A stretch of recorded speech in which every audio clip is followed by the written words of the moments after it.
वो सिर्फ और सिर्फ झूठ है।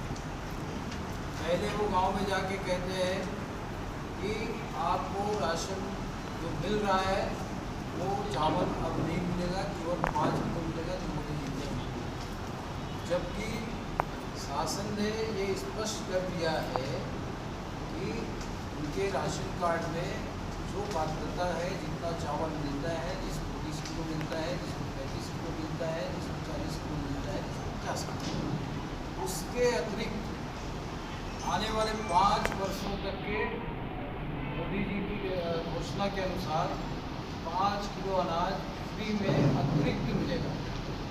ये पहला झूठ जो वो बोल रहे हैं कि आपको केवल 5 किलो चाहिए।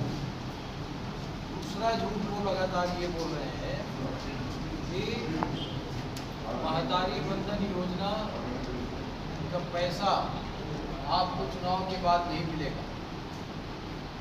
तो आप लोगों के माध्यम से मैं भूपेश बघेल जी को बता देना चाहता हूँ, ये आपकी सरकार नहीं है। आपने लोगों को झूठ बोल करके वोट दिया। मेरे पास कांग्रेस का घोषणा पत्र है उनका पिछले 18 का, पेज नंबर 19 में आप पॉइंट पढ़ लेंगे तो उसमें स्पष्ट लिखा हुआ है महतारी सम्मान योजना के तहत सभी माताओं को 500 रुपये प्रति माह दिया जाएगा। ये उनका पिछले 18 के घोषणा पत्र का पेज नंबर 19 है। उसमें बात स्पष्ट हुई और हमने घोषणा किया। अभी हमारी सरकार को 4 महीना हुआ है और 2 महीना हो गया 1,000 रुपया इस लोकसभा के 7,13,000 से भी ऊपर, करीब 7,13,700 माताओं के खाते में महतारी बंधन योजना को पैसा डूबाने का जा चुका है और ये अनवरत जारी रहने वाला योजना है। और जब तक भारतीय जनता पार्टी है तब तक ये योजना बंद नहीं होगी। तीसरा झूठ वो फैला रहे हैं कि यदि भाजपा की सरकार आ जाएगी तो ये संविधान बदल देंगे। अमित शाह जी खैरागढ़ आए थे, उन्होंने स्पष्ट कहा कि जब तक भारतीय जनता पार्टी की निष्ठा है तब तक न हम संविधान बदलने वाले हैं, न संविधान को बदलने देंगे। चौथा झूठ वो फैला रहे हैं कि सांसद निष्क्रिय रहा। हम लोगों ने देखा है कि मुझे लगता है कि जितना उन्होंने लोकसभा के अंदर आवाज़ उठाई राजनांदगांव जिले की, छत्तीसगढ़ की, तो इनको उनकी सक्रियता यहाँ से प्रतीत होती है। उसके बाद लोकल में भी उन्होंने पर्याप्त मात्रा में जितना संभव हो सकता है एक सांसद के नाते दौरा किया है और केंद्र के सारी योजनाओं का लाभ यहाँ पर मिला है। केंद्र की योजनाओं के बारे में बताएंगे। इस तरीके से रायता फैला करके वो चुनाव को जीतना चाहते हैं, हर जगह अलग अलग तरीके की बात करना चाहते हैं।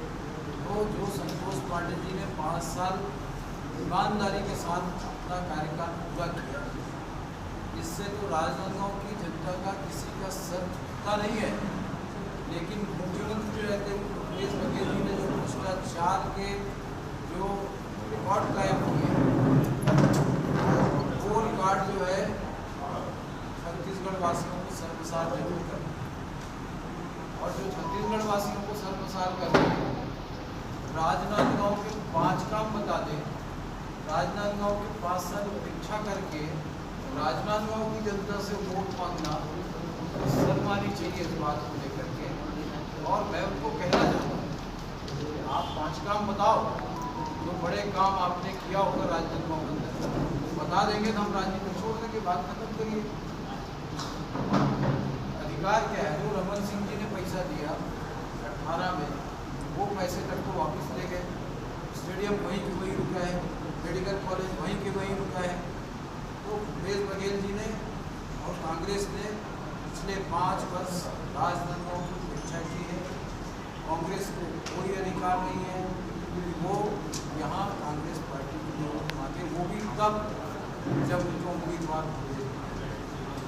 भूपेश बघेल नहीं होते तो कोई और होता, एक अलग बात।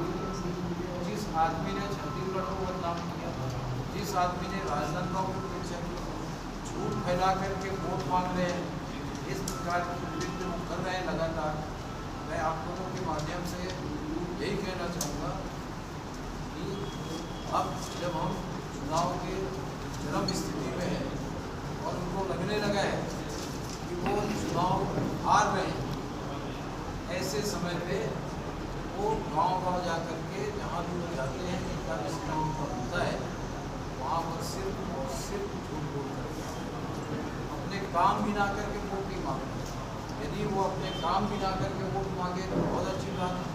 5 साल के मुख्यमंत्री हैं, उस समय में उनके 5 MLA थे, तो उनको अपना विकास बताना चाहिए, अपनी उपलब्धि बताना चाहिए। वो उपलब्धि को बता नहीं रहे, उल्टा झूठ बोल रहे हैं।